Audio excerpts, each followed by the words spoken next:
جناب عبدالرب نشتر نسلاً پٹھان تھے اور کاکڑ قبیلے سے تعلق رکھتے تھے۔ شاعری کا شوق بچپن سے تھا۔ خط و کتابت کے ذریعے اپنے کلام پر حضرت اکبر الہ آبادی سے اصلاح لیتے تھے۔ اردو اور فارسی دونوں زبانوں میں شعر کہے ہیں۔ سیاسی مصروفیات کی وجہ سے شعر و ادب کی طرف توجہ کم رہی، لیکن جو کچھ کہا اچھا کہا ہے۔ غزل میں تغزل کم اور تصوف کی پرچھائیاں زیادہ نظر آتی ہیں۔ دو ایک شعر سنیے۔ اب یہی ہے آرزو نشتر کہ جب مرنے لگوں، آنکھ ہو اور روئے جانا، سر ہو اور زانوئے دوست۔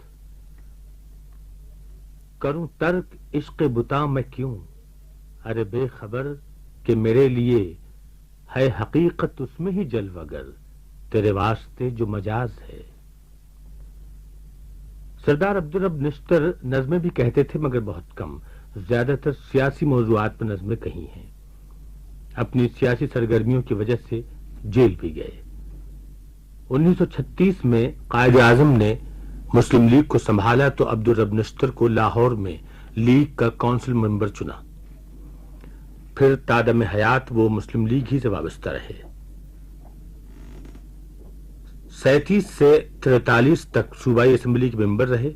46 میں کونسل آف اسٹیٹ کے رکن منتخب ہوئے۔ 43 سے 45 تک صوبہ سرحد میں مسلم لیگ وزارت کے وزیر خزانہ رہے۔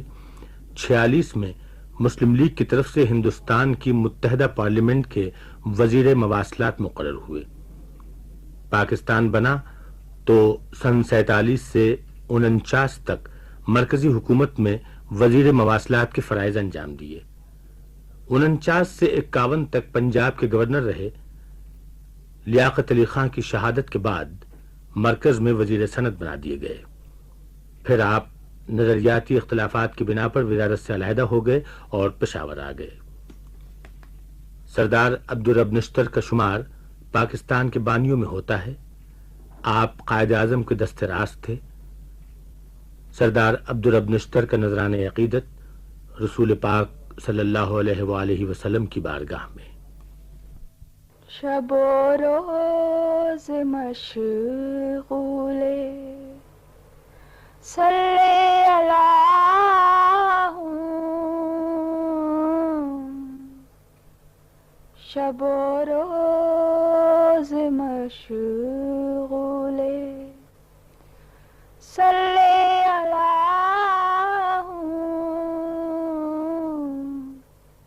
میں وہ چاکرے خاتم انبیاء ہوں، میں وہ چاکرے خاتم انبیاء ہوں،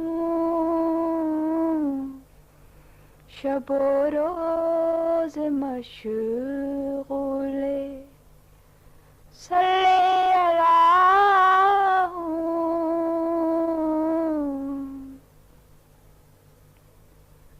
نگاہ کرم سے نہ محروم رکھیو،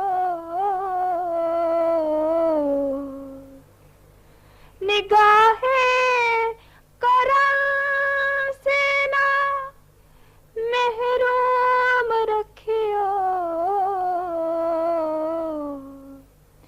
تمہارا ہوں میں گر بھلا یا برا ہوں،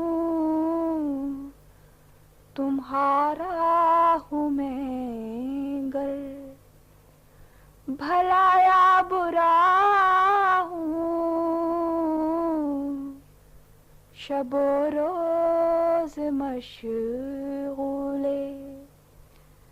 صلی اللہ ہوں،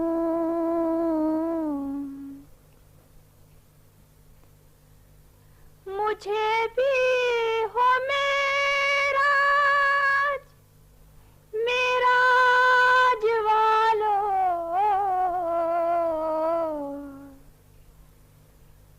مجھے بھی ہو معراج،